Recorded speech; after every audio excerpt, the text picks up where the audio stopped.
आज हम लोग पढ़ेंगे क्लास 10 सिविक्स का चैप्टर पॉलिटिकल पार्टीज़। ये चैप्टर 6 है और इस सीरीज़ का ये छठा वीडियो है।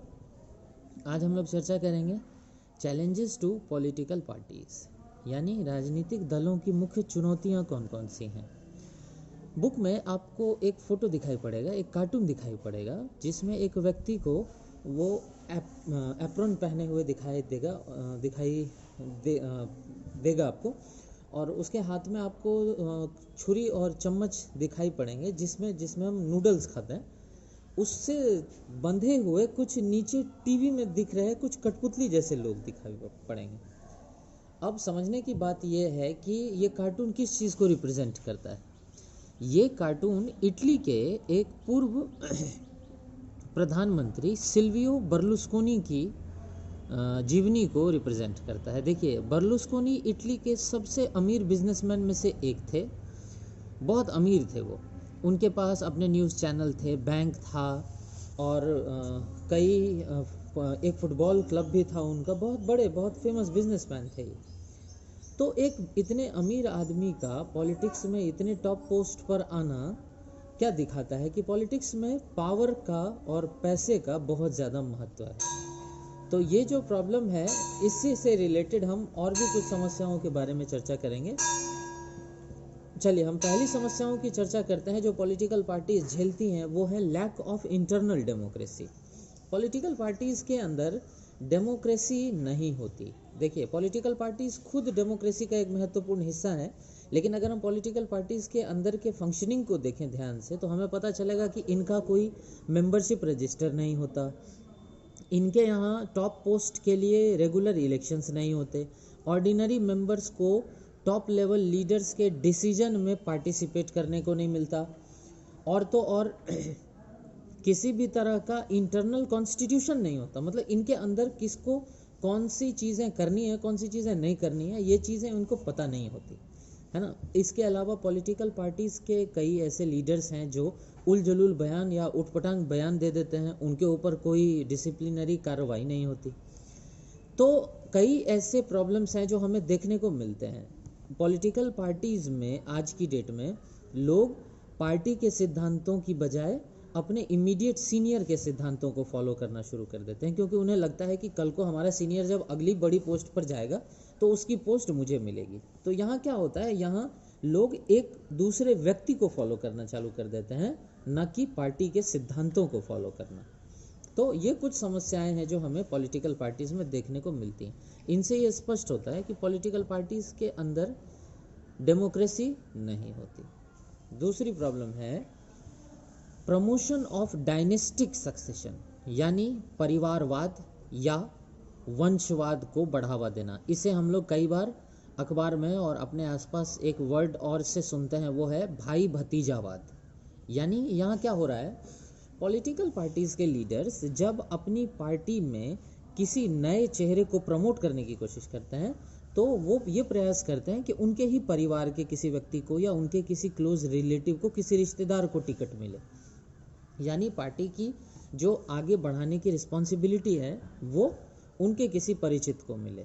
इसे हम कहते हैं डायनेस्टिक सक्सेशन को बढ़ावा देना। कई पॉलिटिकल पार्टीज़ में, न सिर्फ भारत में बल्कि दुनिया की कई पॉलिटिकल पार्टीज़ में, एक पार्टी के सभी टॉप पोस्ट या तो एक ही फैमिली के मेंबर्स के द्वारा ऑक्यूपाइड होते हैं, या तो ये सब के सब एक दूसरे से बहुत क्लोजली रिलेटेड होते हैं।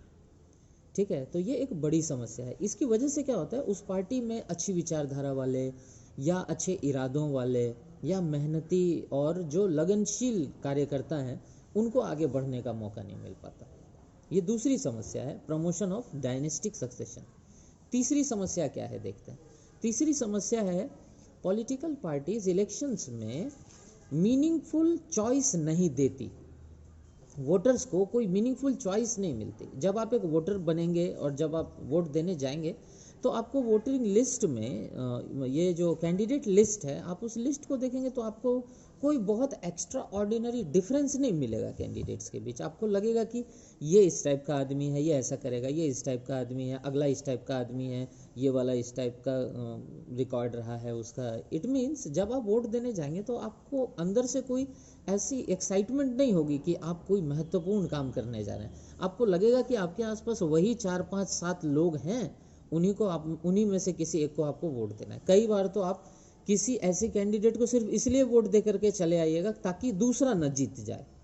कई बार ऐसा भी होता है कि हम वोट देने जाएंगे तो हमें कोई मीनिंगफुल चॉइस नहीं मिल रही, यानी हमारे सामने ऐसे कैंडिडेट्स नहीं हैं जिनके अपने खुद के आइडियाज़ बहुत एक्स्ट्रा ऑर्डिनरी हों, जो सोसाइटी को बिल्कुल चेंज करने की कोशिश में लगे हों। कई पॉलिटिकल पार्टीज़ हैं जो कुछ कॉमन इश्यूज़ पर सेम आइडियोलॉजी को फॉलो करती हैं। तो आपको लगेगा कि सारी पार्टियां तो एक बराबर ही हैं, क्या अंतर है इनमें से किसी में, चलो किसी एक को वोट दे करके चले हैं। कई बार ऐसा भी होगा कि आप किसी एक पार्टी के कैंडिडेट को वोट देंगे और कुछ समय के बाद वो अपनी पार्टी रिज़ाइन करके दूसरी पार्टी को ज्वाइन कर लेगा, जिसके अगेंस्ट आपने उसको जिताया था। आपको लगेगा कि ये क्या हो गया, हमने तो इसको इस पार्टी के लिए वोट दिया था और ये आज पार्टी चेंज करके दूसरी जगह चला गया। तो ये सारी चीज़ें जो आप देखेंगे तो एक मेस क्रिएट हो जाएगा आपके दिमाग में कि ये all those things are just messing around with us. तो आपको लगेगा कि नहीं, ये कोई मीनिंगफुल चॉइस नहीं है। इसीलिए बहुत सारे लोग वोट देने के दिन घूमने चले जाते हैं या अपनी डेली लाइफ का जो काम है वही कर रहे होते हैं। लोगों के अंदर कोई ऐसा उत्साह नहीं होता कि वो आज कोई महत्वपूर्ण काम करें, वोट डालने जाएं। इसीलिए सरकार को ये बार बार टीवी पर और हर जगह अनाउंस करना पड़ता है कि अपने वोट का इस्तेमाल करिए, वोट का इस्तेमाल करिए।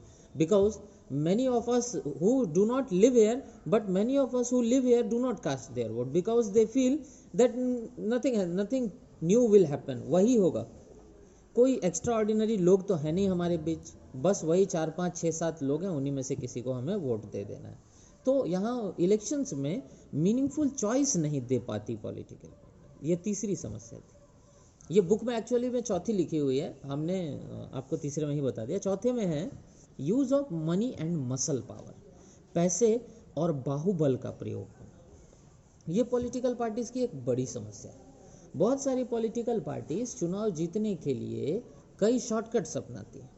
इन शॉर्टकट्स में से एक शॉर्टकट होता है ऐसे कैंडिडेट्स को टिकट देना जिनकी अपनी खुद की इमेज थोड़ी ऐसी रही हो कि वो अपने नाम पर पावर और सपोर्ट जो है वो इकट्ठा कर सकें। उनका क्रिमिनल रिकॉर्ड रहा हो या उनकी ऐसी इमेज रही हो जिसकी वजह से लोग डर से उनको वोट दे दें या उनके पैसे के लालच में आकर के वोट दे दें, है ना। पैसों का इस्तेमाल होता है। आपने देखा होगा चुनाव से पहले क्या होता है, हमारे चारों तरफ पुलिस की चेकिंग वगैरह होनी चालू होती है, गाड़ियों की चेकिंग होती है, बाइक की डिक्की वगैरह को चेक करते हैं और बहुत सारा पैसा जो है वो पुलिस बरामद करती है। ये वो पैसे होते हैं जो कैंडिडेट्स के द्वारा और कैंडिडेट्स के सपोर्टर्स के द्वारा वोटर्स के लिए चोरी छुपे भेजे जा रहे होते हैं।